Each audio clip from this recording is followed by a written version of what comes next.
completely changed my view of life. Changed my view of life. Because whatever happens, you either win or you learn. I'm gonna live every single day like I can die tomorrow, but I'm still gonna strive for more because I may not die tomorrow and I may live another 80 years, right? But I'm not gonna let that take away from this state of being, how I think and how I feel on a day-to-day basis. I'm gonna be grateful every single day. I'm gonna thank God for the things that I have in my life every single day. Yo!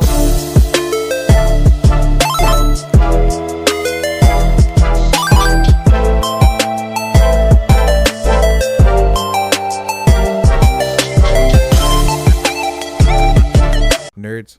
Welcome to Nüvida, Let's Talk. We've got a special guest today, Ammar Halawi. A seasoned entrepreneur, Ammar has achieved significant success in wholesaling, racking in hundreds of thousands of dollars through his skillful sales and negotiation techniques. He has recently transitioned into remote sales. Ammar is also a digital nomad, conducting business from various corners of the globe. He is also a health advocate through his expertise in breathing and physical fitness. Join us for a conversation with Ammar as we explore his entrepreneurial journey and insights. Welcome, brother. Well, it is a pleasure, man. How you doing today? It's nice to finally do this. Yeah, bro. We tried to be set up for some time now, right? Long time. I know. I am doing fantastic today. How about you?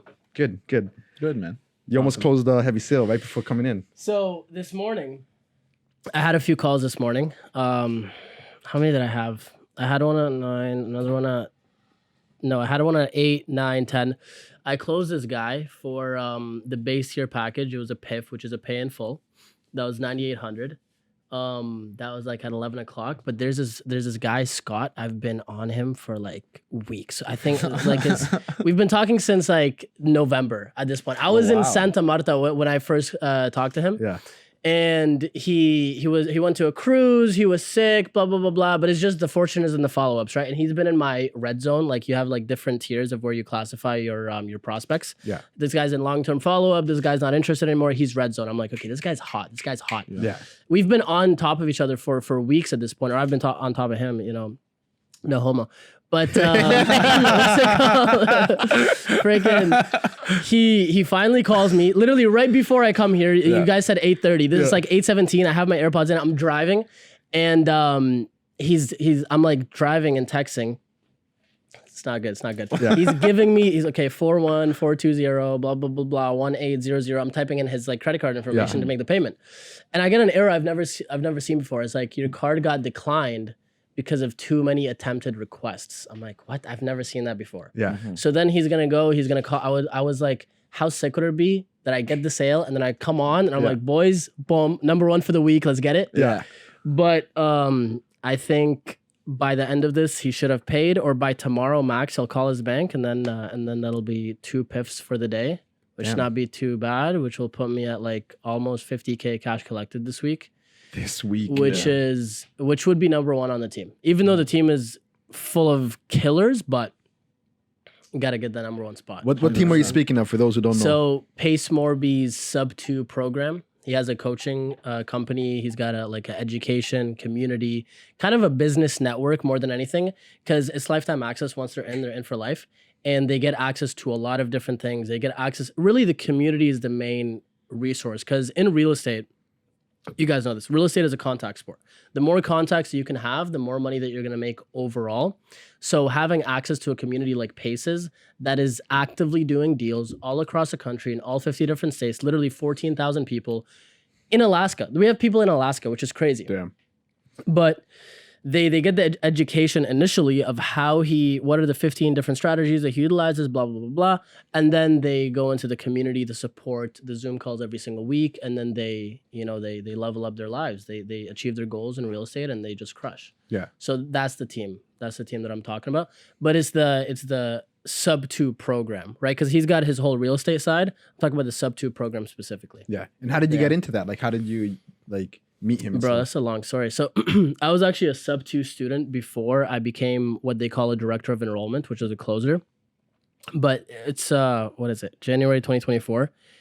In April of 2023, I got into remote high ticket closing. So I had a buddy of mine, Diego, who I used to wholesale with way back in the day. Back in like December of 2022 or January of 2023, something like that. But like a year ago, he got into remote high ticket sales.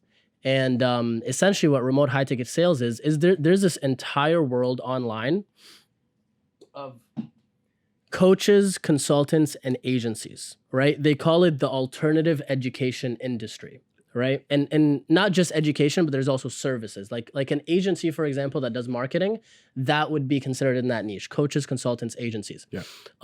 That's like $300 billion a year, and it's rapidly growing. It's going to get to $1 trillion, and it's going to eventually surpass the traditional education industry. Universities and stuff. Exactly. So that's what Diego got me into. He's like, okay, there's this entire world of remote high ticket sales where you can be a setter and you can be a closer and you get paid commission. You can work online. You could do it from anywhere in the world, right? You're selling stuff online and it's high ticket, so the commission is a lot more. Traditionally, depending on the company, everybody has different compensation structure, but it's usually 10% if you're a closer of whatever that ticket is. So obviously if it's a 10K offer, you get 1K per sale, and the higher the ticket, the more you make, right? If you're a setter, you get base plus 5%, traditionally speaking. So Diego was like, yo, this is what I'm doing. I made 15K last week. And I'm like, dang, like he's just chilling. He moved to a different city because he used to live in London. He didn't like it. Moved to a different city. And I'm like, bro, this is dope. Let me look into this, right? So I look into it and I find a guy named Cole Gordon, who's kind of like one of the bigger guys in the space in terms of teaching how to get into remote closing and remote sales. I try to apply to be part of his company, don't hear back. I send out resumes, join Facebook groups. Eventually I get hit with an ad. It's Cole himself. He's like, I'll teach you. It was like one of those urgency offers, which is basically limited time only. If you don't get into this now, or he says it a lot more calm. Limited time. If you don't buy now, I'm gonna get my my setters to call you back in a month, but they're gonna pitch it to you at $10,000 instead of you can get it now for $1,000. I was literally on the toilet, just sitting down and just watching YouTube, just scrolling, and I'm like, whatever. Let me just get it. Let me just get it, right? Yeah. $1,000.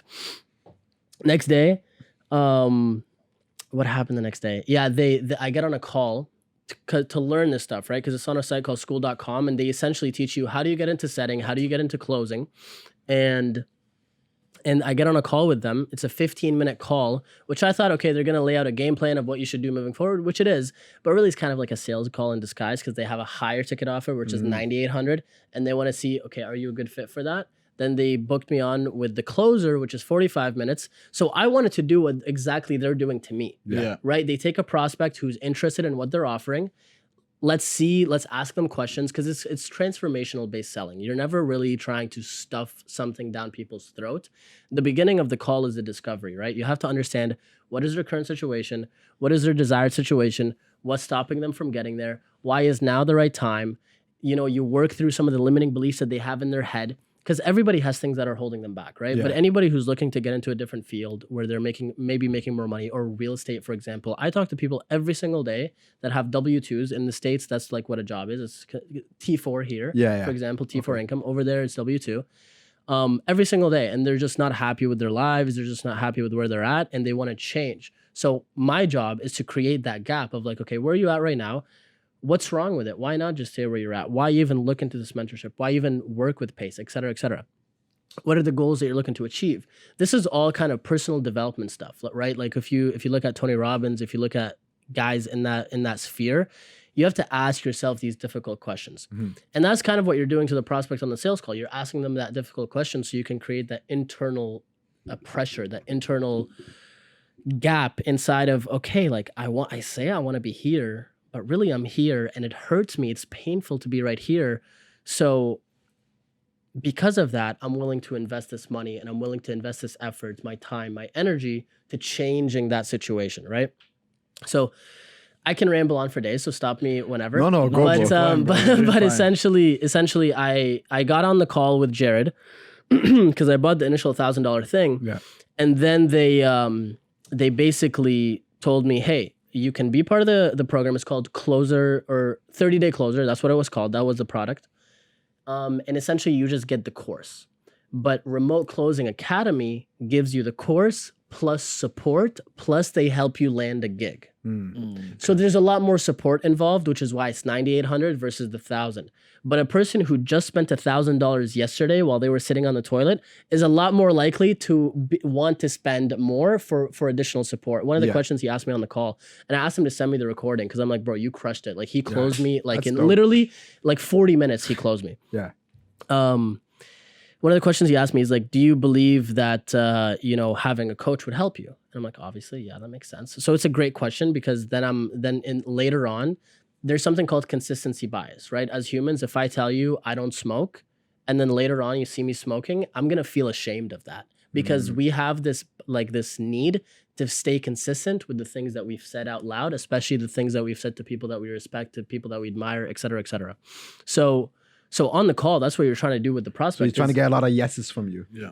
Kind of yeses, but like if you tell me why is now the right time for you, if I ask you why is now the right time for you to do X, Y, Z, and you give me legit reasons of why now, and then later on you give me the excuse of now is not the right time, it's like you just told me now is the right time. It's not consistent, right? yeah. So I could go back to that on later on in the call if there's any objections that come up. It's not consistent, exactly. But essentially, yeah, he closed me $9,800 later. They set up a payment plan, which is how we got structured, and I always like to say that because a lot of people look at this industry, at least people that aren't part of it, right? Of like, oh, you're spending 10K on a program? Like, what are you doing? This must be a scam. Like, who is this guy? You just saw him on an internet YouTube ad? Bro, this guy's scamming you. What's going on? But this industry, especially, keep in mind, this is what I always tell people as well before I enroll them, is you are the X factor. We'll give you the education, the community support, but you are the X factor at the end of the day. If you don't go and lift the weights in the gym, you're not going to get stronger. You could know everything in the world, but you're not going to get stronger, right? If you don't go make the calls that they tell you to make, you're not going to see results. If you don't go make the offers that Pace tells you to make, you're not going to see results. You are the X factor at the end of the day. But with that being said, like these educational programs have the power to change people's lives that are willing to put in the work, right? Yeah. And the reason I say they worked with me on a payment plan because it was scary. I'm like, I don't want to put down $9,800 all at once. And he's like, okay, no worries. Like, let's see how we can make it work based on you and where you're at right now and what you're comfortable with. So like when I give advice to like my younger brothers, for example, that are 5 years younger than me, I'm like, bro, put yourself in those situations. Like it's not bad to invest in yourself, to grow and to learn a skill, especially at like 19 years old, 20 years old. I was 23 when I purchased the program. But I remember when I was 19, I bought an SEO program. Yeah. It was basically teaching you how to build websites, rank them on Google, lead generation websites. So for example, painting. You had Justin on not too long ago. Essentially the premise of the course, and bro, it was like a $9,000 course. I was 18, 19 years old. I put it on a credit card. It was $625 a month payments. And I was making $650 a month as a part-time lifeguard. Yeah. That was scary. Yeah. That was scary. But I did that because I took a risk and I bet on myself that I will figure it out. I always knew at a young age, I was very fortunate. I had a teacher instill a lot of empowering beliefs inside of me when I was in like grade 7, grade 8. Gave me Rich Dad, Poor Dad, gave me all these books that got me into reading, blah, blah, blah. But I always knew that I was going to be successful. And I always knew that I wanted to be filthy rich. And I'm going to do whatever it takes to get there, right? What made you want to transition, I guess, like your lifestyle at that current time? Because you said you were on the toilet, and you're like, okay, you wanted to change. That's a great question. So what made you want to like take that on? That's a great question. So I was wholesaling mainly from May 2020. Yeah, that was the pandemic, right? 2020. Yeah. March 2020. Yeah, May 2020. End of May 2020 was when I started wholesaling with the team. End of July was when I got my first deal. And lots of stuff happened. We can definitely go into that, and I'm more than happy to talk about that. But amazing time, learned a lot, and it helped me grow a lot as a person, entrepreneur, as a man. Really, wholesaling was great. I made a lot of money, but there was this one trip that I took. When was this? This was like April or May 2022, and that trip I took my family to Egypt. We were there for like 5 weeks. We went to Dubai to see my cousins and my uncles and my cousins for a few days. And then we went to Egypt for a few weeks, and I saw the rest of my family because the people that are here are my 2 brothers and my parents. Yeah. Everybody else is back home. So that trip was phenomenal. I loved it. It was great. I was around all the family, so like loving. It was amazing, right? Yeah. But it really solidified in me that I don't know if the business model that I'm in right now is aligned with the long-term goals that I have for myself. Because I like to reflect every single year and think about, okay, what are my long-term goals? What is my long-term vision? And my long-term vision has stayed the same for the past few years now. Because I'm striving towards it every single day, every single year. And essentially, it was location freedom, time freedom, financial freedom. That's the gist. That's what everybody really wants, right? Yeah. But when I was gone in Egypt, I was like, okay, my business is on pause. I'm not making any money. If I'm not in London, if I'm not in Canada, the money is not rolling in. You know what I mean? So then at that moment, I realized, okay, I don't really think I'm in the right vehicle. You know, I don't really think this vehicle aligns with my goals. So then I got into, you know, wholesaling or learning about wholesaling in the US. And funny enough, to circle back to Pace, this is when I became a student of Pace's. I became a student of Pace's around July when we came back. And then August, I decided I was going to drive we're getting sidetracked. This is a whole story. August, I decided to get rid of everything. I put everything I own in a storage facility. I got rid of my apartment. They re-rented it out right away. I was paying $1,575. They re-rented it out for $1,900. Yeah. Bro, can you believe the rents in London, Ontario? It's actually getting insane. Wild. And people think it's gonna get lower. It's like, economically speaking, how can rents get lower? Yeah. Anyways, I decide, okay, I'm going to start wholesaling in the US because they have the Freedom of Information Act. They have a lot more access to data. So I'm not spraying and praying because essentially the business model here, unless you're doing some sort of online marketing where you're getting inbound leads, you're either door knocking or you're using realtors or you're sending out direct mail marketing. Yeah. And the thing with direct mail marketing is in the US, they can get very specific with who they're targeting, who they're sending a mail to. Here, it's a spray and pray approach. We have to blast an entire city. Yeah. So you're like, so it's 17, 20 cents a flyer. We were sending out 60 to 100,000 flyers a month. And then imagine going 3 months with nothing. Yeah. It's like, it's not a business. It's how not are a they able business to do that in the building. States? Like, how are they able to target more specific people? So they have something called the Freedom of Information Act. So they can get, bro, they can get data on anyone. It's actually insane, especially when you look into the dark web. Like they can get people's social security numbers. Yeah. They can get people's like passport numbers. They can get a lot of stuff, a lot of data on everybody. Google has 1,700 points of data on everybody. Yeah. 1,700 points of data on everybody. It's insane. But in the US, for example, I was on a call earlier today. In Florida, they post all the pre-foreclosures that are coming up for sale. Oh. Yeah, in a specific time, like before the auction. So typically it's like 4 to 8 weeks before the auction, they'll post it. From there, you have the address. You could go to a different site, propwire.com, propstream.com. There's all these different sites, just softwares that you pay monthly for. Some of the propwire.com is free, which is nice. Mm-hmm. You put the address there. You get the owner's name. Cool. I have the owner's name now. Wow. You do something called skip tracing. Cyberbackgroundchecks.com, completely free, and it's very accurate. You put the person's name and the city with their mailing address, boom, you have their phone number. That's crazy. So now you just call the person, you know, or even like if let's say you have all the addresses for pre-foreclosure, send mail there. All of a sudden you compile an entire list, you upload it to one of the direct mail companies where there's companies that do this. Yeah. So because the Freedom of Information Act gives them access to a lot more data, and the more data that a business can have, the more precise it can be with marketing. Yeah. Right. Yeah, so, sure. So that was the idea with the US. And also, bro, we have 40 million people. They have 400 million people. Yeah. Everybody kind of lives in Southwestern Ontario, maybe a little bit in Vancouver and in Alberta, obviously. There it's spread out, right? Yeah. Try getting a single family home for less than $100,000 here. No, good luck. Yeah. Good luck. Maybe before the pandemic, but that is still findable in the US, and it's actually very common. There's like 30 different markets that you could enter where you can find 3 bedrooms plus in good condition, like nothing too crazy, but nothing like, it's not dog shit. Yeah. For less than $100,000. And we can talk about that later because there's an entire business model for just that with Section 8 housing where you can blah, blah, blah. But essentially, I decided that I wanted to go into the US and I was going to pack up everything and leave and go to Indiana. That was the idea. I don't know why I just randomly picked it. It was close to London, like whatever. Bro, this is so I get so mad at myself whenever I think about this. I think I told you the story before. I get so mad at myself whenever I think about this. But I had 3 months planned. I had Airbnbs booked for 3 months. I had everything set up. I had, dates. I had appointments with realtors. I had all of these different things, right? And I get to the border. Keep in mind, I have like everything I own in this car. Yeah. Like a massive suitcase. For some reason, I decided to bring a whiteboard, like a big whiteboard. I'm like, I'm going to have all these ideas, blah, blah, blah. But I get to the border and they're like, hey, sir, yeah, like, what are you trying to do? It's like 10:30 at night. Yeah. You know what I mean? Like pitch dark. And I'm wearing like these short shorts and like this tank top. It's like, who is this kid?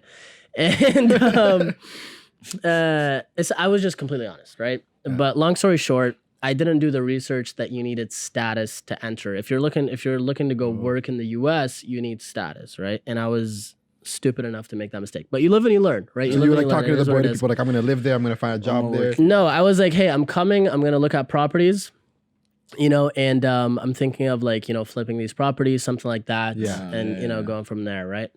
And they're like, oh, cool. How long are you looking to stay? Oh, it's 3 months. Nothing too crazy. Yeah.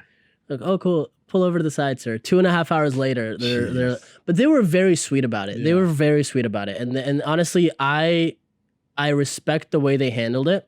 And obviously I fucked up. Yeah. So I had to learn my lesson. And now I understand the requirements for getting something like the E2 visa, which is the thing that I mainly have my eye on, unless I find a wife, but that's a different story. Yeah. No, the E2 visa. But here's the thing because you asked me, what made you decide that this is the change that you wanted to make with the remote closing, right? So, and this is a very long way of getting there. I went on the trip with Egypt to Egypt. I decided I'm not in the right vehicle. I decided, okay, wholesaling in the US might be the right vehicle for me. Let me go spend 3 months there, absolutely crush it. Because my plan was I was going to knock on 1,000 pre-foreclosures. I was going to get like 10, 15 deals. Yeah. And I was going to make like, imagine 10, 15, $20,000 a deal. Yeah. It was going to be pretty nice. Yeah. In those 3 months, I was going to grind, bro. Yeah. One of the Airbnbs had a sauna. It had a home gym. It was awesome. I was ready, bro. I was going to have a great time. I was visualizing, blah, blah. Boom.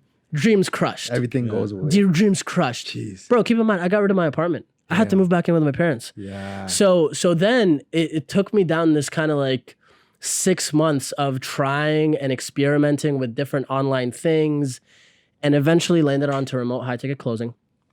And that is when I decided, okay, remote closing is the way because I can make quick money with this. I'm building a skill set that is transferable for other things. So I'm not just doing something to give me money. Yeah. I'm doing something to give me money, but will actually aid me in my future goals and dreams, right? Yeah. And then the remote closing can transition into me building a legit virtual wholesaling business.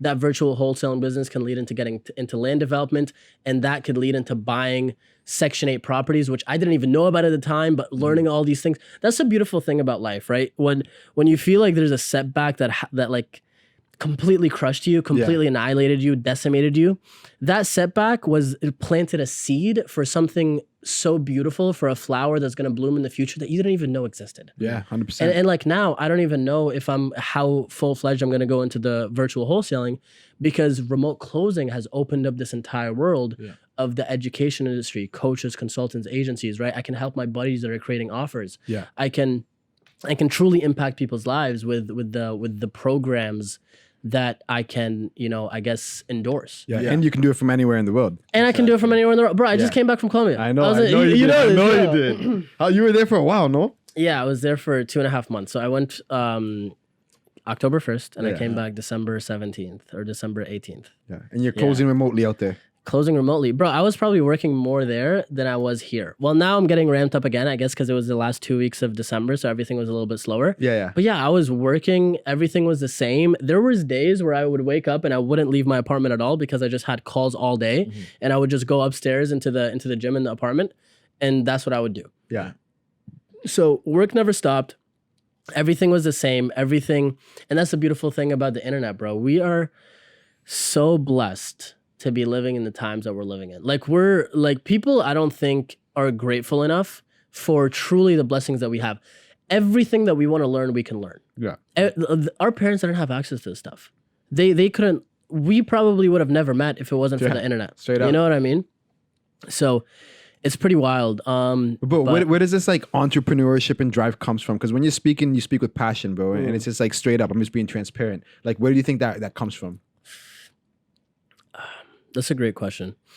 I think some of it honestly is how I am.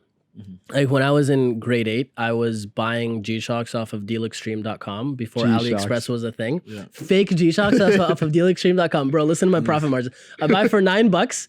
It would, I think with shipping, it's like $11. Sell it for $20 to the kids in school. So $9 of my profit margin. And I remember I had this job in like grade 7 or grade 8 where this is actually hilarious. I was selling chocolate bars in front of a BMO. And this lady, this like a bank? the BMO, yeah. There's this immigrant lady. It was hilarious, bro. She would pick us up in like this red Dodge Caravan. And there's like 7 seats in the Dodge Caravan. All of them are filled with like elementary school kids. And like some of them were my buddies. That's how I heard about the job in the first place. She would give you a bunch of chocolate bars and she would be like, okay, this is for charity. And she would give us like this little tag. And it was hilarious. And I would go around. I would stand in front of the BMO. One time she put me in front of a Food Basics. I crushed. I made like $100 in an hour. I felt like a king, bro. I'm in grade 8. I felt like an absolute monster. I would walk around the school with like $600 in my wallet that I made from selling all those chocolate bars. Show the girls. I'd be like, yeah, check this out. Balls felt heavy, huh? I got my Adidas wallet, Velcro strap, everything. Blue. It was sick, bro. Sick. But basically, the pitch was, we're looking to sell chocolate bars to help underprivileged kids find work or whatever, right? But then one day, because I never really understood what's the charity all about. One day I was like, let me go online and the website that she has. She's like, yeah, I provide underprivileged kids with work and they sell chocolate bars. I'm like, bro, I'm the charity, bro. I'm like, yo, this is crazy. I'm like, it's $7. She's giving me like $1.50. I'm like, this is crazy, bro. This is crazy. The charity. Yeah, and then she would get mad at me because there was like these ones that were $4, one that was like $7. And I would sell them as a package deal. I'm like, you can have both for $8 or whatever. And like, bro, I was like, you were hustling. I was hustling, bro. I was You've hustling. always been like that then. I guess so. I think it's a personality thing. I think definitely certain people are inclined to certain things. I was the oldest. I was the first of the family. Because when I think back about my time in Egypt, I moved here when I was 7, right? So I was the oldest. My mom has 7 brothers and sisters. And I was the first grandchild. So in terms of like, you know, showing affection, showing love, all these things, I had a lot of that growing up. And I think that definitely leaned me more towards my extroverted nature.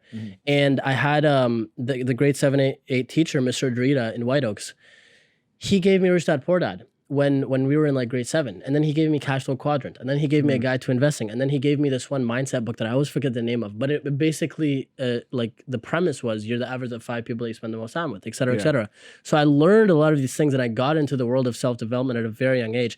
And not only did he give me the books, but he kind of took me underneath his wing. So he would not pick on me in class, but kind of single me out. And be like, okay, you're going to do big things. I'm excited to see where you're at when you're 22. I'm excited to blah, blah, blah. So then all of a sudden instilled this drive in me. And then I started watching guys like Elliot Hulse online, guys like Chris Jones, way back in the day, Hodge twins, for example, about working out. So it got me into lifting. All of these things I think compounded, but honestly, I don't know where it comes from. I honestly don't know where it comes from. I think a lot of it is programming that I had growing up in terms of my peers, my teachers, my parents, the people around me, conditioning me to view the world in a certain way. Like, bro, that teacher was amazing because he taught us this framework of how to accomplish your goals. Were basically dreams, plans, goals, and actions. Where, okay, what's the dream that you wanted? And this is how I bought, okay, it doesn't sound like that big of a deal, but I was in grade 8. I set my dream, I want to buy my own laptop by the end of the year. And the chocolate bars helped me buy that laptop. But the dream was, okay, I want to buy the laptop. I had the plan, okay, I'm gonna use this position that I got from Khaled, which was my buddy who found me the job. To sell the chocolate bars to make $500. I made $600 to make $500 to buy a laptop. And then the goals were like, okay, I'm going to sell XYZ. I'm going to do, and then the actions were just like, okay, let's get to work. Let's actually take action, right? It's crazy how like an elementary school teacher can like make such a big impact. You know what I mean? Bro, massive. Absolutely massive. Especially when kids, Jordan Peterson talks about this, right? Like, I forget exactly what he says, but it's basically when you're 12 or younger, you're very impressionable and you're not like a blank canvas, but you can imprint a lot of beliefs into a child, right? Into into a kid.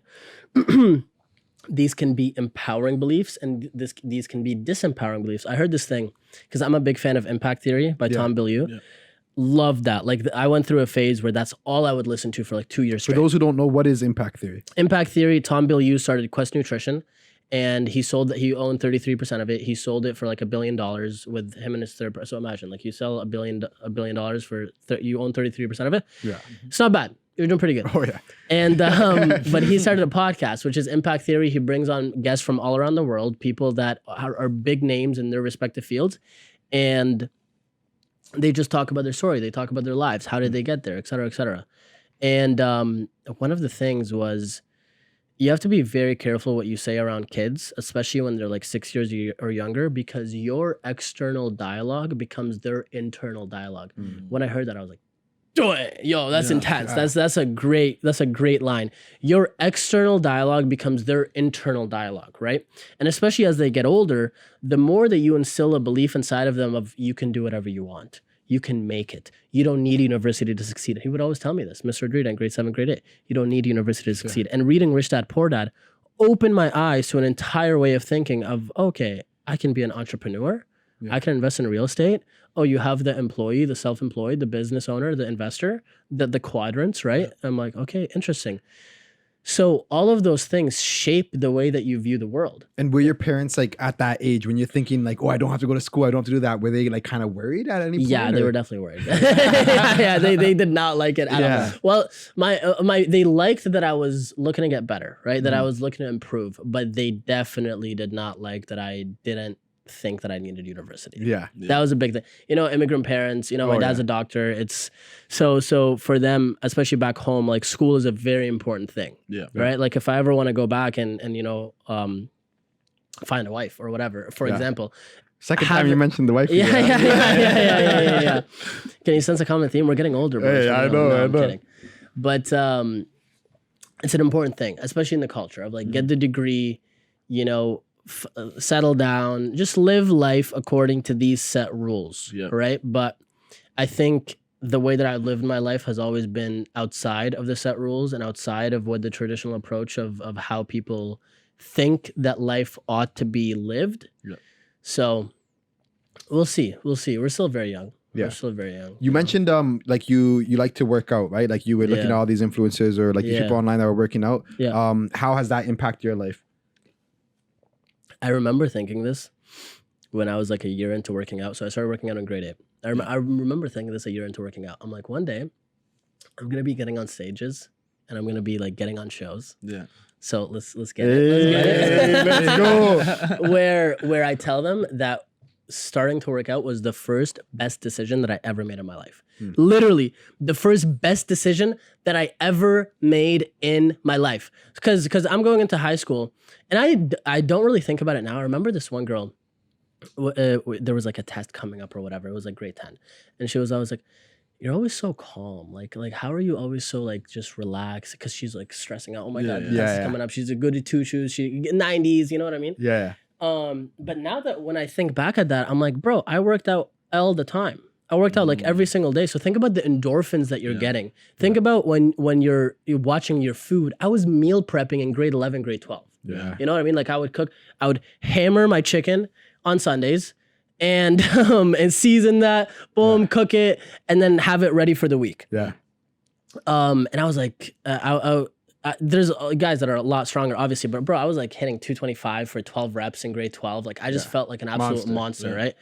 But bro, working out is the single best thing that you could do for overall success in anything in life. Health is number one. Health is absolutely number one. If you don't take care of your health, you don't have anything else. But if you can take care of your health, all of a sudden work becomes a lot more productive. Your relationship life becomes a lot better because you have energy, right? I was talking to my buddy about this the other day and I'm like, we'd see people that were like walking in Walmart and they're just like, the guy is fat, the girl is like obese, and not try to knock anybody down or anything like that, but like you don't have the energy. You genuinely don't have the energy. So think about your romantic, intimate life, for example. If the guy isn't working out, Is he getting it up? Yeah, Is he getting it up Probably frequently? not, probably not. You know what I mean? Probably Or not. have the energy to do it. Let's be realistic. You literally do not have the energy. Yeah. And she's probably not in the mood. She wants to eat Cheetos, whatever it is. But like, but bro, it's people know this. People know this. Yeah. Working out is the number one thing that you could do for just your overall happiness in life. Yeah. Like I worked out earlier today. I took a cold shower afterwards. Andrew Huberman, if you don't know the sciences behind it, like when you take a cold shower, your dopamine spikes for 2 hours afterwards. And it's sustained. It's sustained for 2 hours afterwards. You know what else does that? Cocaine. So you pick your poison, right? Yeah. But bro, working out has impacted me in so many different ways. It's increased my confidence when I was in high school. At times whenever I feel like my life is not going well, or I feel like in first year, for example, I kind of felt that when the first year of university, I was kind of lost. I didn't know what I was doing. I was smoking way too much weed. Yeah. And guess what? I wasn't working out during that time. Yeah. You know what I mean? And whenever I'm not consistently working out, it ruins my mood. It ruins my performance. It ruins my overall, sense of joy, sense of gratitude in life. Yeah. And bro, it's. And I you can't took it harp to on this another enough. level too, like with the breathing techniques and the meditation. Like, can you Yeah. like talk on that there? Like, how important is that for you? For sure. So I'm trying to think when I got into the breathing techniques, but really when I started watching Tony Robbins, he has something called Yoga Coffee, and the energy flows, or no, what is it? There's energy flows where focus goes. That's what I was about to say, but I don't think that's the right terminology. Emotion. What is emotion? Emotion is energy in motion. So I like to say your physiology affects your psychology, right? So the way that I'm moving, my state of being, let's define state of being. Yeah. State of being is the way I think and the way I feel. If you think about it, your state of being is everything. So if you can control the way you think and the way you feel throughout day-to-day life, you can control your destiny. You can control exactly where you go and exactly whether you're going to hit your targets or whether you're not going to hit your targets. The reason people live mediocre lives that they're not satisfied with, one of the reasons, but it's a big one, is they can't control their state of being. They can't control how they think and how they feel. And if you can't control how you think and how you feel, therefore the decisions you're going to make are going to be worse than the decisions you would make if you could control your state of being. And that's all life comes down to, is the choices that we make on a day-to-day basis. The days turn into weeks turn into months turn into years turn into a lifetime. Sure. So breathing, when it comes to your physiology, affects your psychology. The reason people love running so much, or the reason, and Laird Hamilton said this on Joe Rogan, and I loved it so much. Laird Hamilton is like the #1 surfer in the world. Yeah. Like badass, bro. He's like surfing 50-foot waves. Yeah. I might be exaggerating, but I don't know. Yeah. But Tsunamis. exactly, literally crazy. But the reason people love running, swimming so much is because it changes your breathing pattern, right? It changes the way that you feel in your body. It changes your physiology. So when you're able to change your breathing, all of a sudden, and especially you do certain breathing techniques, your blood becomes more alkaline, meaning your immune system strengthens, meaning you have more blood flowing through your body, through your extremities and to your brain, meaning you can control your state of being. So if you can be more calm, if you can be more aware, if you can be more present, that is 100% going to improve all of your life, Yeah. right? Everything that you do will be improved if you can take charge of your state of being. Breathing for me allowed me to do that, right? Because it allows you to tap into that. And you can meditate too. Yeah. But the thing that I like with, let's say, Wim Hof breathing, for example, versus meditating for a long time, is Wim Hof breathing allows you to enter that deep state in 10 minutes. Yeah. You know what I mean? Mm-hmm. Where if you were meditating, a lot of people just can't shut their brains off, Yeah. and they can't sit down for long enough. And you really need to sit down for a long time to really enter the state that Wim Hof will allow you to enter. Mm-hmm. So it's kind of like a shortcut to getting there. Yeah. That's the powerful thing about the breathing, right? Meditating is very, very powerful. And I've been learning more and more about it, and more about kind of the science of what meditation does to your body. Yeah. So Is it part of your daily routine, these stuff that like this meditation and this breath work you're doing? Yeah, yeah. I used to do Wim Hof. I don't anymore. I sometimes I kind of switch it up every single day now. Sometimes I do the yoga coffee that Tony Robbins talks about. Yep. Sometimes I do the Wim Hof. Sometimes I literally just wake up and there's this other thing that I'm learning by Mike Chang. Remember Six Pack Shortcuts? Yeah. Yeah. What the heck? I haven't heard that in a Yeah, long yeah. time, bro. So now He's back? He's back, bro. Okay. He's back. But he has this thing called 60-minute daily flow, which is different. He does a lot of like qigong, tai chi. Like he's very, very holistic now. I love his approach to life because let's not get sidetracked. But yes, breath work and movement and some sort of meditation is definitely part of my daily routine, especially when I want to perform better. Yeah. And if I'm in sales, I'm in a performance-based industry. Yeah. So my income is directly based on my performance, and my state or my performance is directly linked to my state of being, how I think and how I feel. So as human beings, we have a central nervous system, right? And the thing about meditation is it's such a vast topic, and you can approach it from so many different angles. But this is the angle that I like to approach it at, and this is what I'm currently learning about. So I'm just going to go this route. Central nervous system. We literally have electricity coursing through our bodies. Yep. Okay. This is your central nervous system is a set of branches that run all through your body. You have your spinal cord, and the life force is the electricity. Anytime you find electricity, you have an electromagnetic field. Okay? When you are meditating, when you are closing your eyes and you're bringing your awareness inside, you're doing a lot of different things. Obviously, you're practicing stillness. You are focusing on one thing, or you're trying to focus on your breathing. You're trying to cut out as many distractions so you're not like instinctively reaching for your phone, or you're not going to grab that donut or whatever. Yeah. But the powerful thing when you understand the electricity coursing through your body is you can become more aware of that. So if I told you to close your eyes and feel your left pinky, try that out. Close your eyes and place your awareness on your left pinky, right? All of a sudden you'll feel a tingly sensation. Yeah. Now try to place your awareness on your chest, the clothes that are on top of your chest. Now try or do place your awareness in the space inside of your chest. Feel your heart beating.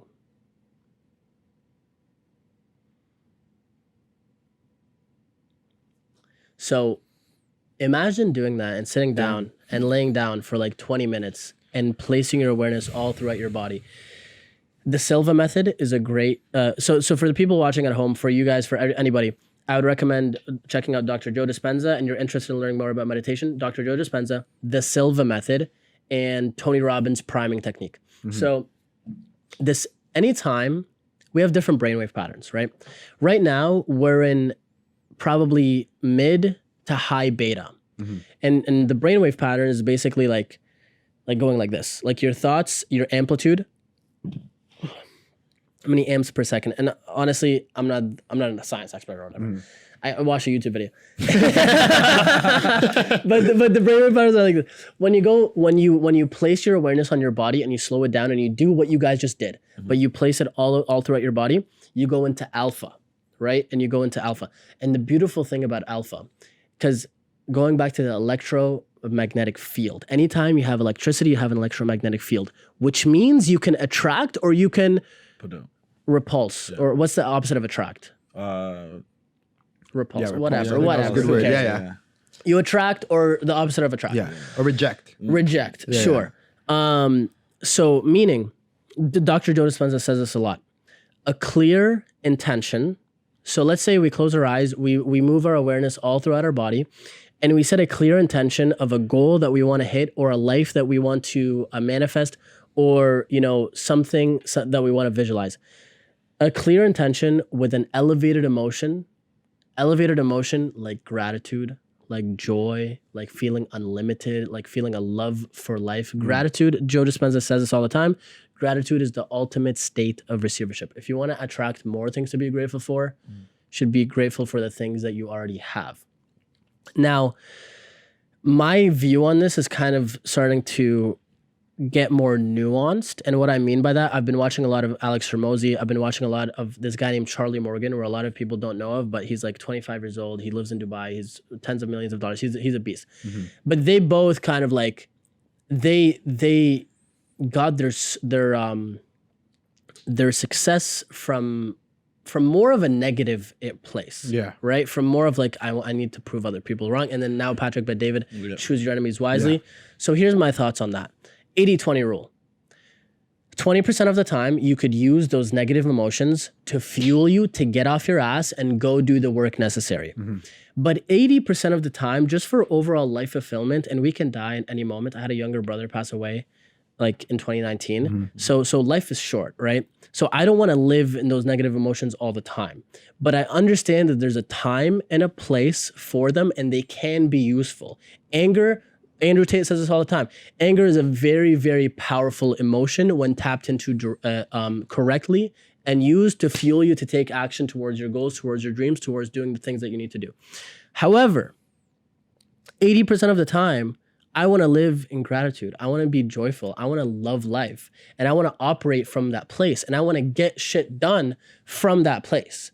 Right? So going back to the meditation and the Is there a time and place when to use the 20 and when to use the 80? Like different scenarios? Like if it's a bigger challenge, would you tap into that 20% as opposed to the 80, or you're not sure? Yeah, I think it's more for me, and I think it's different for everybody, but for me is whenever I'm getting complacent, or whenever I'm not really working as much as I know I could be or I know I should be, or whenever I'm not making progress as fast as I want to be, I'm going to tap into that. I'm going to tap into the choose your enemies wisely. Who do I need to prove wrong? Why am I really angry? Am I happy with my situation? Am I not happy with my situation? Okay, maybe I'm happy with my situation in this sense, but this I really want to improve, or I'm not quite where I want to be.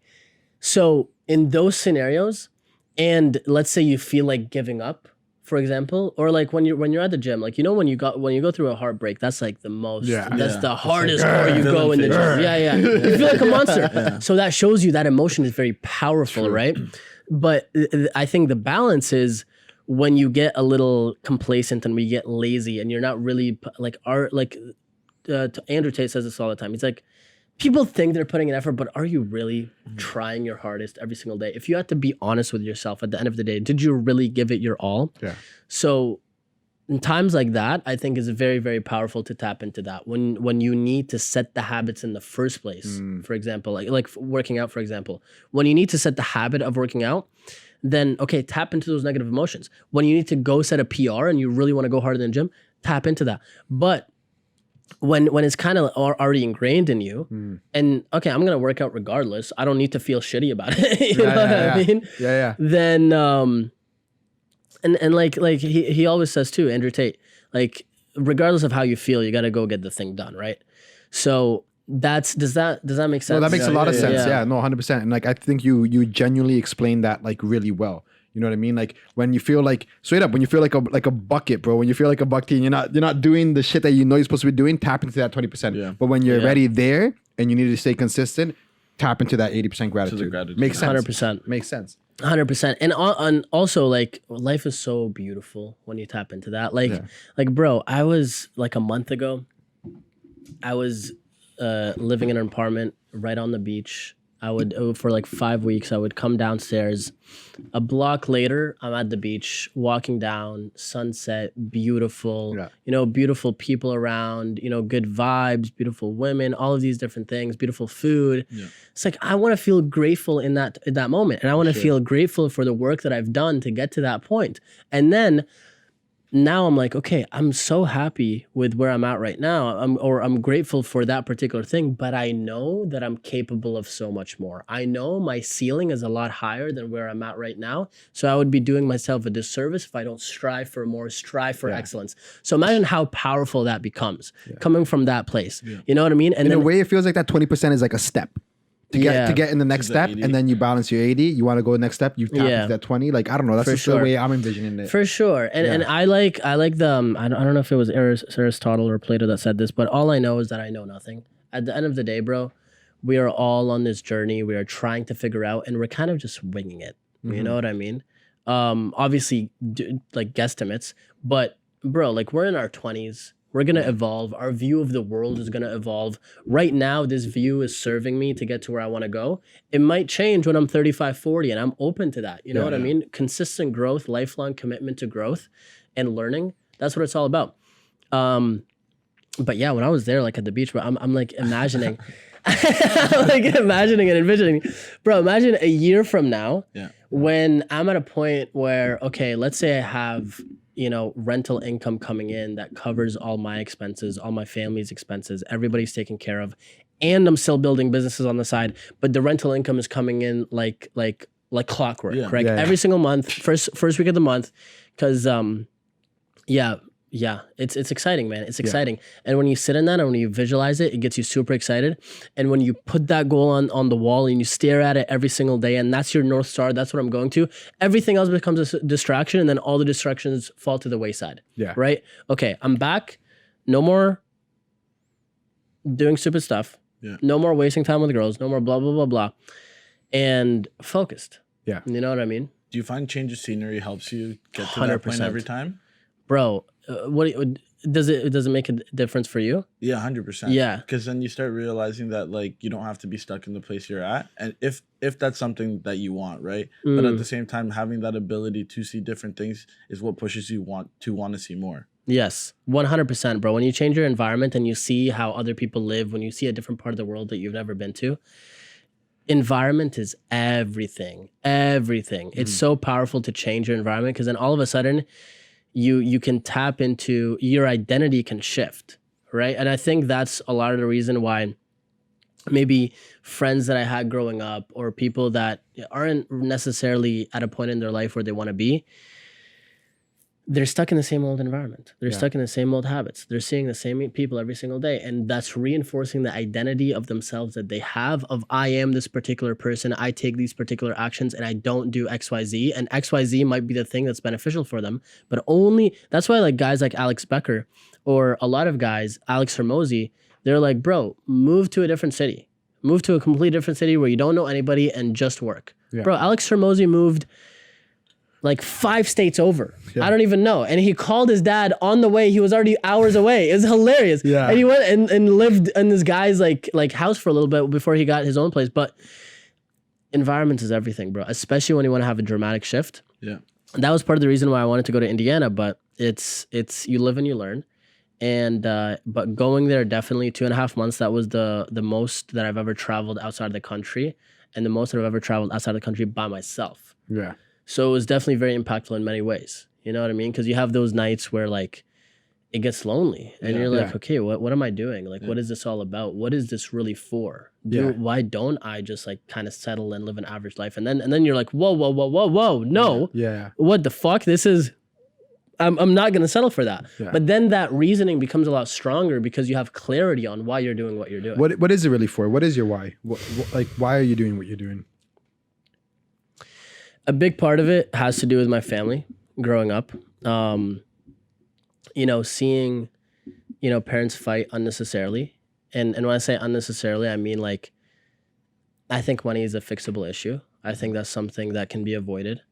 And, my brother passing away, that was a big thing too. Like, cause he was 1.5 years younger than me.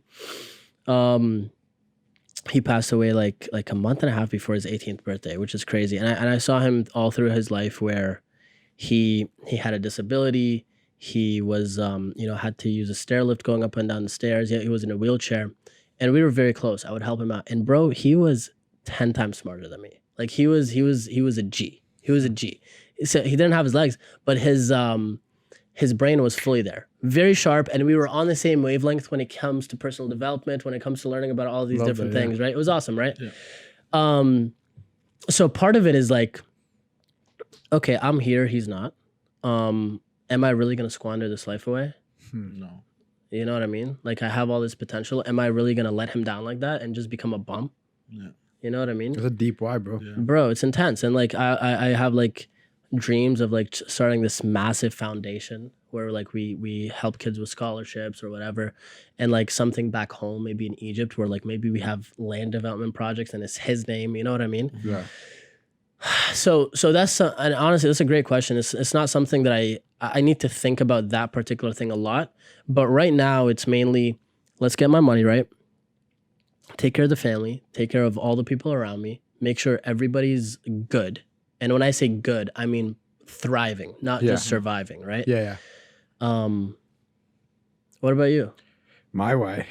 This guy turns it down on me now, huh? He's a host. Damn. Okay. No, I mean, like my why I would say is similar to yours in regards to family. My dad was a doctor in El Salvador, and then when he came to here, due to the language barrier, like he had to, he was a dishwasher and then that, and now he's a truck driver. Nothing wrong with truck drivers, but I know like the genius who he is, and I know that if he was born in Canada, he would be super successful because I just know how smart he was, right? Or he's still so smart, but like seeing them come here to Canada, like they were forced to come here as refugees because El Salvador was going through a war. Wow. So they got their life stripped from them, coming here, delve into a lot of debt because as an immigrant, you're, especially as a refugee, you like that's the only way you really advance in this country. So into debt, not really fulfilling his real desire, and you still kind of see it, you know what I mean? Like seeing that and my mom and how hard they work. Like I have 5 brothers and how we always had sports, we always had food on the table. It's like that's my why, bro. It's like I need them to like retire like yesterday. You know what I mean? And give them everything. And I've told them this. And like I think that's really my why. I have a newer why, which is like obviously like I'm married now, right? You know this. Thank you, brother. Yeah. Thank you. But like now like seeing that I'm responsible for her now, and our future family. So like my why is really deep with family, bro. Like it's just like I gotta do it. I gotta do it. Like I said, if my dad was born here, he would have been probably 10 times more successful as I am right now. So like that's just what keeps me going. It's just like, yo, I'm that guy. Like, you know what I mean? Okay, take me to that moment in the future, whenever that is. Yeah. When bro, it's happening.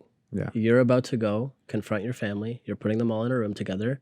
Mom and dad, you never have to work again. Yeah. Take me through that moment. How do you feel?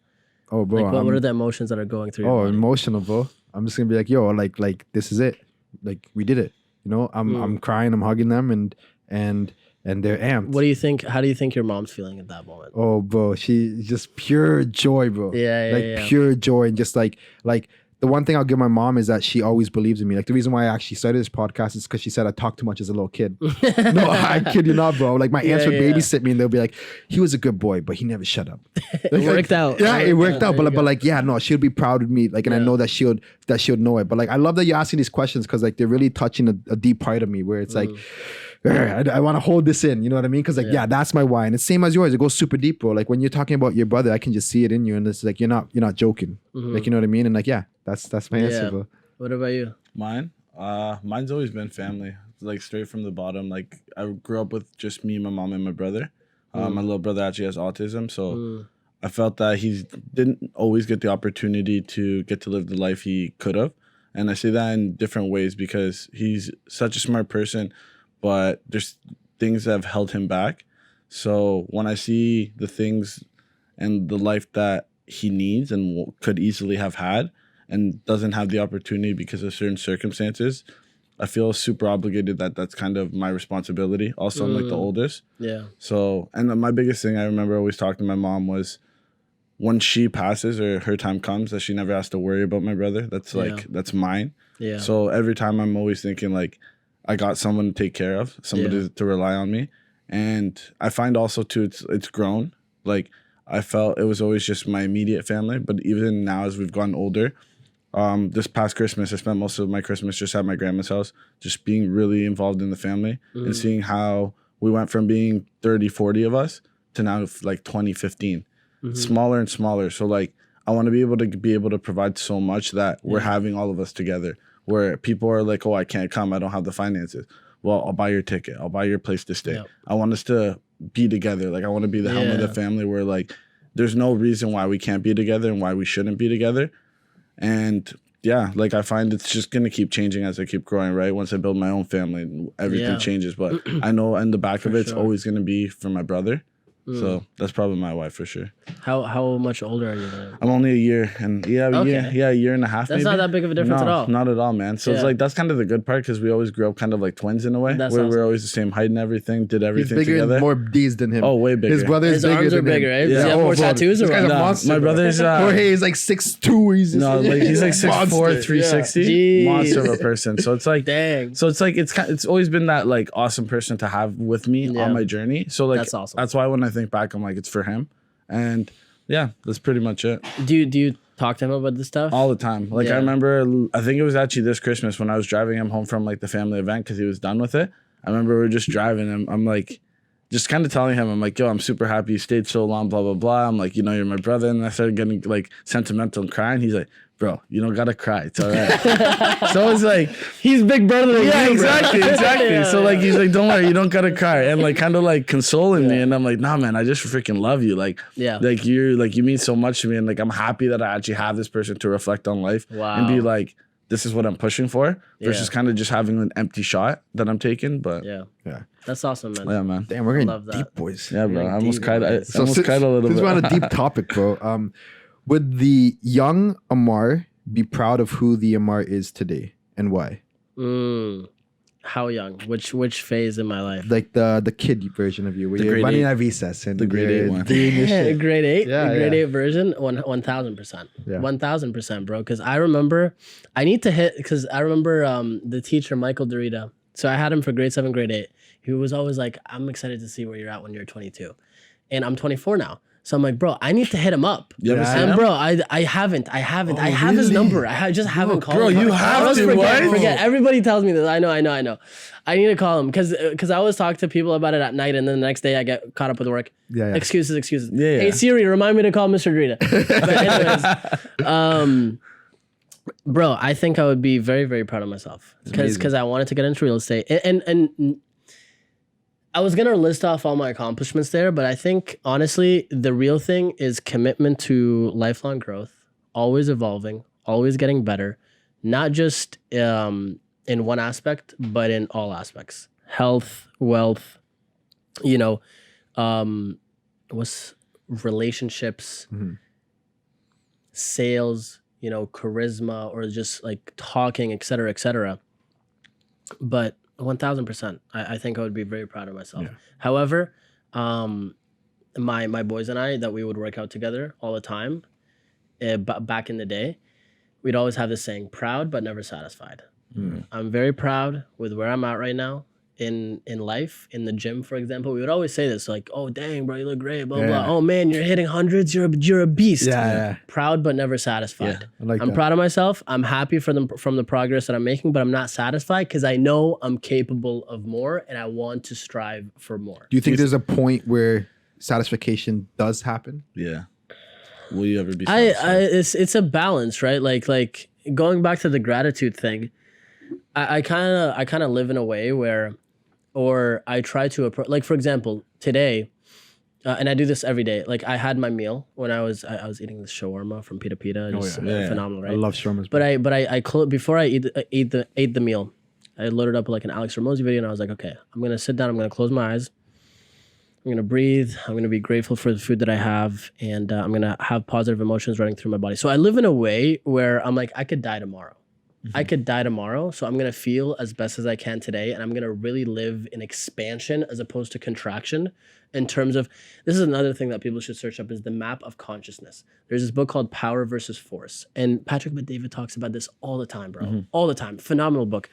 But essentially, this guy mapped out consciousness on a logarithmic scale in terms of, and going back to the brainwaves and the frequencies, the higher the logarithmic scale is, the more in expansion you are. The lower, the more in contraction you are. And guess what? When you're above, courage is like, it's courage and above, that's the positive emotions. And then below courage, which is desire, actually is below that, which is interesting. Yeah, it is. You have apathy, grief, anger, blah, blah, blah, blah, all of these different things that are lower level emotions. Those can be destructive to life, meaning they can induce illness. Yeah. You can become sick through your thoughts. The more that you're in these negative emotions, the more poor shit you're going to attract in your life. Yeah. Stuff that you don't want, right? So, bro, I read that in 2021. Completely changed my view of life. Changed my view of life. Because whatever happens, you either win or you learn.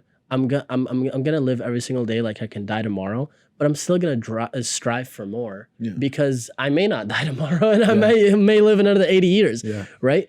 But I'm not gonna let that take away from this state of being, how I think and how I feel on a day-to-day basis. I'm gonna be grateful every single day. I'm gonna thank God for the things that I have in my life every single day. I kind of got sidetracked from what you asked. Can you? No, I honestly make like sense? no, it makes sense, bro. Like yeah. I like what you're saying. Like I was gonna just say is like it's so important, and I'm so happy people are listening to what you're saying because the average Joe is walking down the street and not thinking this.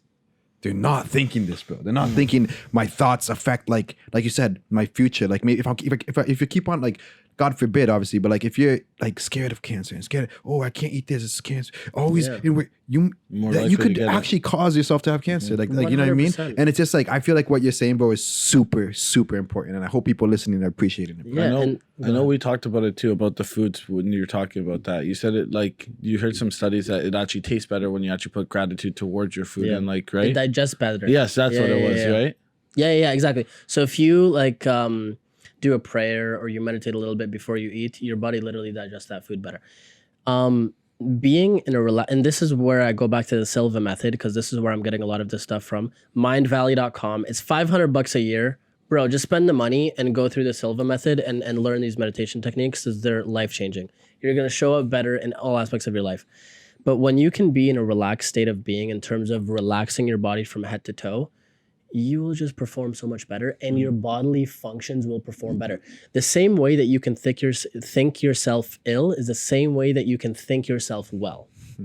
Joe Dispenza, I just made that up by the way, but that's a fire, bro. Sounded like from a book or something. Bro. No. But one of the things that Joe Dispenza does is so he's has tens of thousands of brain scans. So he's mapped this stuff out. He like hooks brain scans up to people's heads when they're meditating and sees what's going on inside of their body. People that have stage 4 cancer, riddled through their bodies, boom. A few weeks later, a few months later, gone. The doctor, like they would go to another regular doctor and be like, I would have never guessed that you had cancer. Yeah. People that were blind, Crazy. that can see. People that were in wheelchairs, MS, that are standing up. From the Silva method? No, Joe Dispenza. Oh, but a lot of it, when it overlaps. Yeah. So the kind of the same techniques and here and there is very similar. Like what you're doing is you're sitting still. You're commanding your body to sit still, because a lot of the problem with today's society is people have let the body become the mind. What do I mean by that? They've let the body become the mind. So when my body feels like doing something, they allow the body to dictate the decisions. I feel like going for that double first thing in the morning and getting a cheese croissant. I'm so sorry, Quentin, if you're listening to this. Or I feel like loading up P-Hub, okay? Yeah. Or I feel like watching Netflix or I feel like, watching the news again and being all negative. Right? You're letting the bodily functions dictate your actions and you're letting the body become the mind.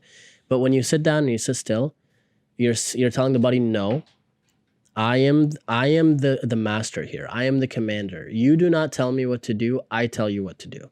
So you sit down and you do that.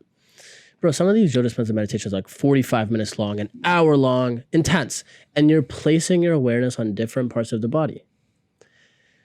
And when you do that, again, you're going to the alpha brainwave pattern. The alpha brainwave pattern is where all the creativity comes from, is where all of these amazing insights will come from. You tap into the collective consciousness if you want to really get metaphysical, and you start healing the body from the inside out. Because, bro, if you go to Joe Dispenza's story, he was in a triathlon, and part of the triathlon is the biking portion. He was biking, got hit by an 18-wheeler, boom, paralyzed. Like he was in the hospital and all the doctors were telling him, you're never gonna walk again. He's like 19 years old, something Yeah. like that. He's like, you're never gonna walk again. You're gonna have to put. And if I might be getting the story wrong, but I think that the gist of it is the point. You're never gonna walk again. You're gonna have to get 2 10-inch rods in your spine, and you'll be able to sit up. Yeah. It's the best case scenario. He's like, that's unacceptable. I'm not gonna accept your imposition on, or I'm not gonna let you impose that on me. Yeah. So then he got other doctors, the best doctor in the area, flew him out, blah blah. I guess in the area, he's in the area, so he drove by. But he was like, I have good news, sir. It's not 2 10-inch rods. It's just gonna be 2 8-inch rods. You're gonna be fine. It's only 2 8-inch rods. It's not gonna be a big deal. No. Blah blah blah blah. This guy, this is legit. This is legit documented. You can go back and critique this and like fact check it. He sat down and he understood the anatomy of the body. So for 2 hours a day, he would the first really, before he started getting into healing his body from the inside out, is he would put himself into an amazing state of being. He would feel and become aware of all of the different sensations in his body. He would feel what he calls a love for life and a feeling of being unlimited. Again, going back to the map of consciousness, being into the powerful emotions that are constructive versus destructive. And then from there, he would literally imagine his spine vertebrae by vertebrae, visualizing it, healing itself. Bro, That's crazy. in the matter of a few months, this guy's walking again. He's doing yoga again. Rowdy. It's crazy. And now you see him on stage. He's fit. He's in great shape. He's walking, running. The living power it- of the mind, bro. Yeah. The power of the freaking mind. And science can't like figure it out, eh? Well, science has figured it out. That's the thing that I love about him. Is he's a doctor and he's a neuroscientist. So he's documented all of this stuff. Instead of approaching it from a woo-woo-y new age thought kind of way, he's like, no, I'm going to tell you the facts. I'm going to tell you the statistics. When you do this with your body, you get into the alpha brainwave pattern. The alpha brainwave pattern means X, blah, blah, blah, blah. A clear intention coupled with an elevated emotion leads to a beautiful outcome. And what that's one of my favorite lines in the world, because a clear intention, meaning I'm setting a clear intention that I want to happen in the world. And I couple that with an elevated emotion. So I think of a goal, like if you were to close your eyes and think of a goal that you have in the future. And as you think of that goal, you bring up the emotion of gratitude. You just feel insanely grateful. But it's not an if that happened. It's like, no, you're stepping into that moment. That moment has become a reality. Right now, you're there. Yeah. What are you seeing? What are you smelling? What are you hearing? Right? What are you feeling? Like, what are the colors? All of the, you're making it a vivid picture. You're stepping into that and you're feeling grateful for that, right? That attracts that event back into your life, right? Because I can get very technical with all this stuff, but it, Nikola Tesla said, if you want to understand the world, think in terms of vibrations and frequencies. Yep. Thoughts have certain vibrations and frequencies. Emotions have certain vibrations and frequencies. So if we can be mindful of the thoughts that we have and be mindful of the emotions that we have, again, going back to the 80-20 rule, you're not going to be perfect. Nobody in life is perfect. You're not going to be happy all the time. Shit happens. But 80% of the time, you can be living in amazing emotions and having clear intention of and thinking about where you want to go versus where you don't want to go, right? Earl Nightingale, The Strangest Secret in the World. It's a 30-minute video that everybody should listen to. You become what you think about. The strangest secret in the world is you become what you think about, right? Your thoughts manifest. So if you're continuously focusing on the things that are going wrong or what you don't want to happen in life, that's most likely what's going to happen. Mm-hmm. You know what I mean? And that's just the case with, I think, 99% of people. Like, the majority of people live lives of, I forget who said this, but somebody said, like, the majority of people live lives of quiet desperation or something like that. Or they just live mediocre lives that they're not happy with. You know what I mean? They're just not fulfilled every single day. Going back to the guy in Walmart who was kind of like overweight or whatever. Yeah. It's like, bro, are you really getting it up? Yeah. No, but the wife's eating nachos. He said, It's a little "No, man, fingers. that's incredible." And like to think, like I know you've mentioned like God a couple times already. You know what I mean? to think that like these like humans that are with all these capabilities came from a big bang, I think is like wow. Like they're like, I guess, could you touch on that and the importance of like a higher power and what that has done to you? Well, I grew up Muslim. I'm Muslim, and I definitely believe in God, bro. Yeah. I 100%. We all came from one God, and it's when I sit down and I think about what I'm grateful for, and I imagine a love for life, and I imagine a feeling of being unlimited. All that comes down to God. God is giving me that power. Whenever I'm stuck in times of like, I'm not sure what to do, or I'm struggling with this, or like, God help me out. Like, again, going back to what I said, God help me out. Give me the courage, give me the strength, give me the patience, give me the resilience to deal with whatever. I think it's a very important thing, and I think everybody should have that in one way, shape, or form. It looks different for many people. I'm not the most religious person in the world, and I definitely don't know the religion as much as I want to and as much as I will in the future. Again, we're always evolving, we're always growing. But I think it's definitely something that everybody should tap into in some way, shape, or form, because we so the story goes like God breathed life into Adam, right? So when you think about it, our breath is life. If the breath goes away, our life goes away. So we all have a piece of God inside of us. We're all similar in that sense. You know what I mean? Where we all come from the same source, and you could say we're all one in a sense. Yeah. Right? Yeah. But no, I think that's like special though. And like I know we've talked about this before in the sense of like, that's like where that faith comes in. You know what I mean? Like just trusting the process. And like, I feel like in a weird way that we're talking about all this like deep consciousness, like at the end route of that, I believe is like God, right? Like that conscience funnel where it's like the good that comes from everything good in my life. I always, like I say, I relate it back to God. Yeah. Like he's the reason why. And like, I never say like, oh, I did this. It's like, no, it's like God put me here for that. And like, God's always going to put stuff like in front of you or like put you in tough situations. But like, for example, you getting stopped at the border, you could take that as in like, oh, I'm so mad. Like, but no, it's like there's another plan for you.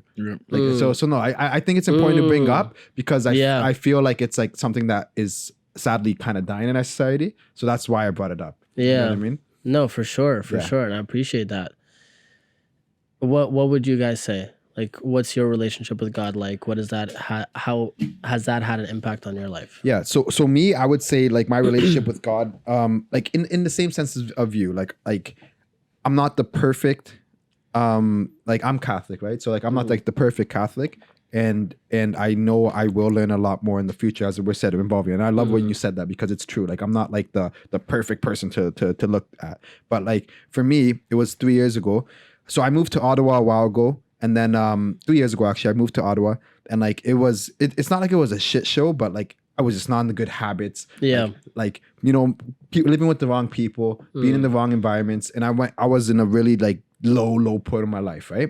So then I got a puppy at that time, my boy Simba right now. But like I had a dog and I was like, okay, at least like this guy's like, something like to like look forward to or whatever. So I would go on walks with him every single day for like a year straight. And I would just pray the rosary and go on walks like in forests and in rivers and and just tune into that. And bro, I kid you not, like I the only reason why I think like I'm quote unquote successful now is because of that.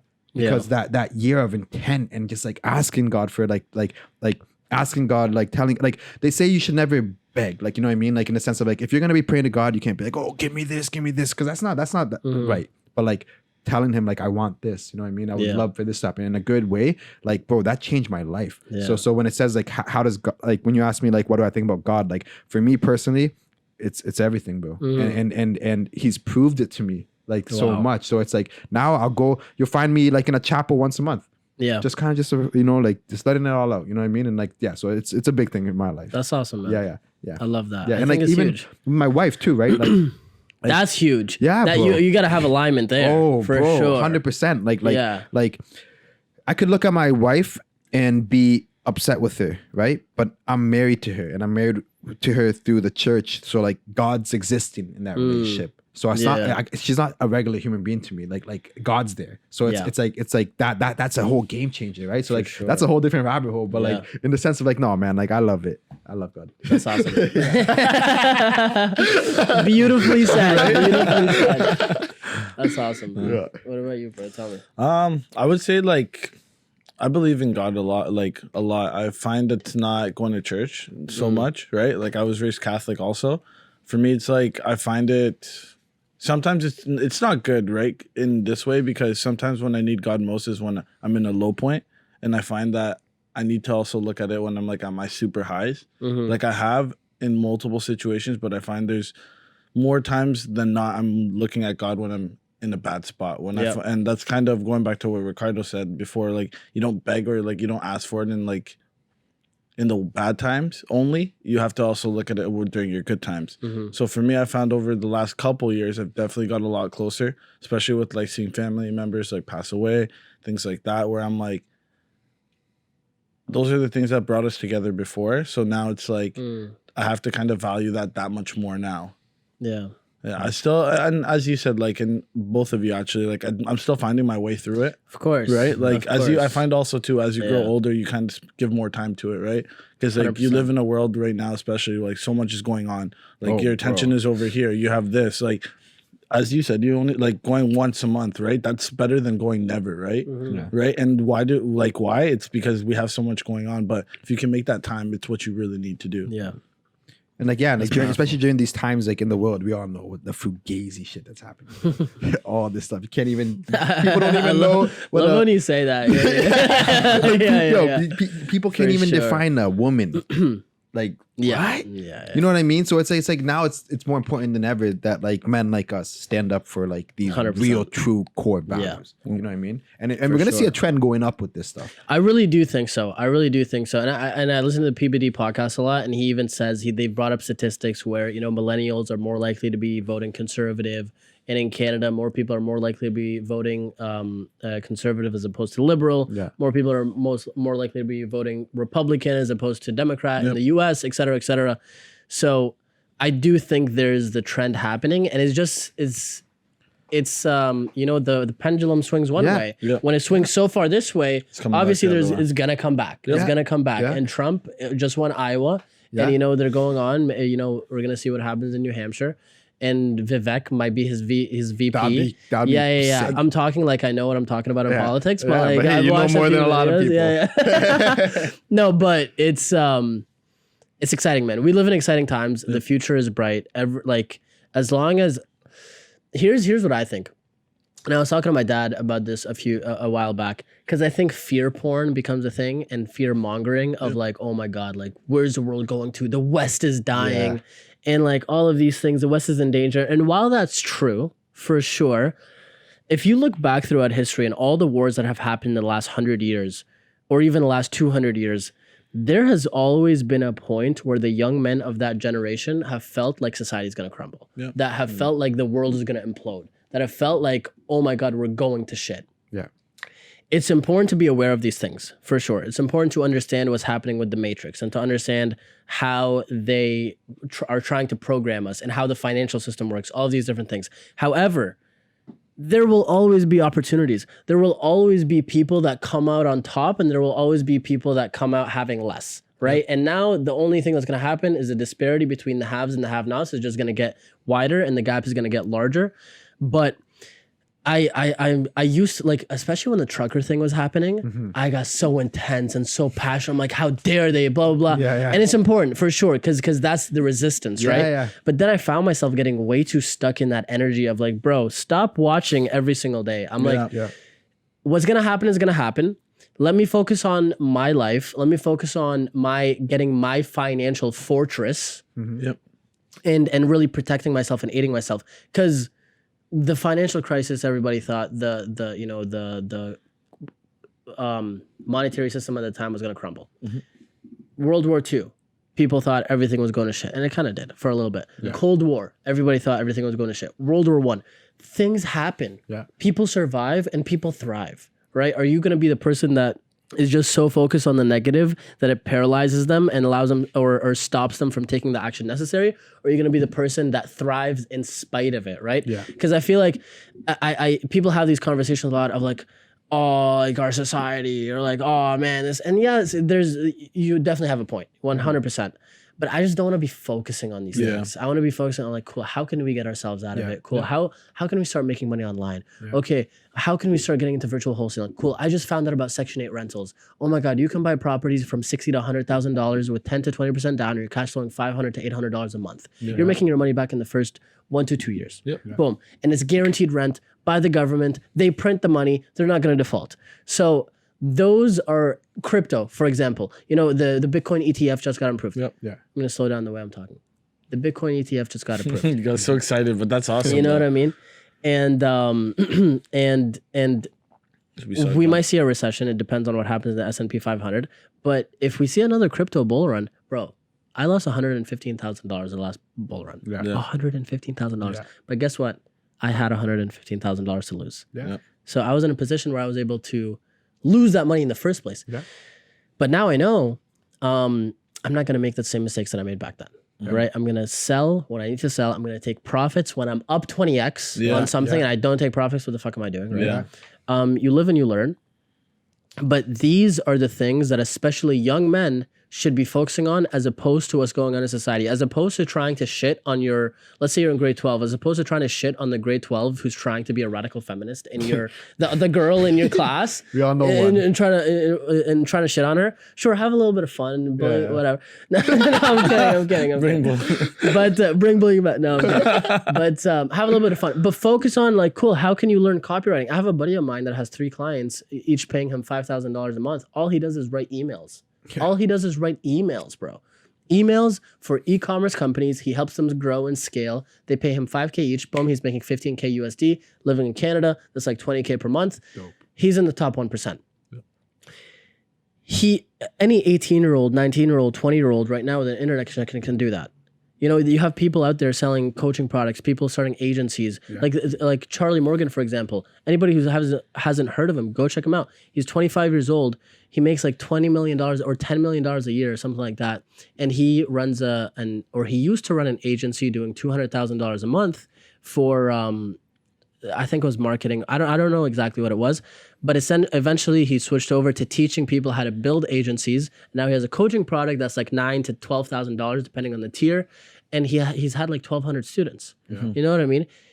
Charlie was focused more on building his financial fortress and more on building his empire, as opposed to worrying about what's going on in the world, right? So, and that's why there needs to be the balance. Most successful businesses come after a recession. It's because those men are the ones who are tying down and like, wow, the whole world is like is distracted. Right? Now is the best time. All the people that were kind of dabbling are scared. They're out of the market now.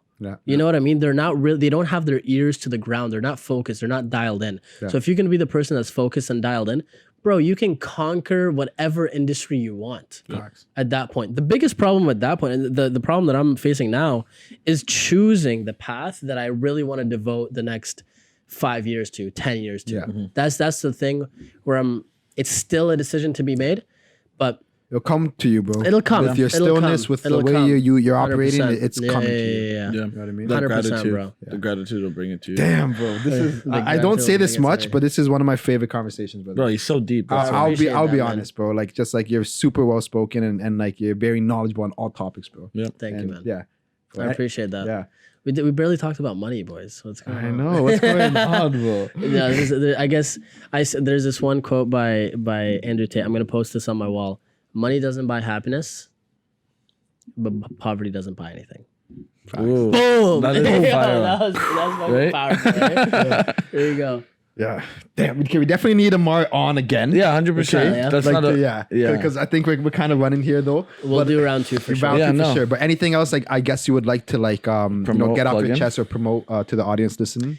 Follow my Instagram, ammar.elm, ammar.elm. I want to start posting more. If there's any specific things you guys want me to talk about, or if you want help with wholesaling, because I want to start virtually wholesaling in the US and start purchasing properties in the US. So if that's something that you're interested in, or if you want to get into remote closing, because I have a few buddies of mine starting offers and they're going to need setters, they're going to need closers. Dope. Reach out and just keep crushing. Awesome. Love Keep it, bro. crushing, keep evolving, keep learning, and work out. Yeah, let's go. And yeah, for all those There who you go. stay tuned and listen to the whole thing, like we really appreciate it. Yeah. But like I said, brother, like you're definitely coming on for a part 2 because we're not 100%. done with this conversation. No. But like, yo, I Hell appreciate yeah. your time. For Honestly. sure, boys. I appreciate your time as Yeah. well. All right, brother. We'll do it again. Peace. Cheers.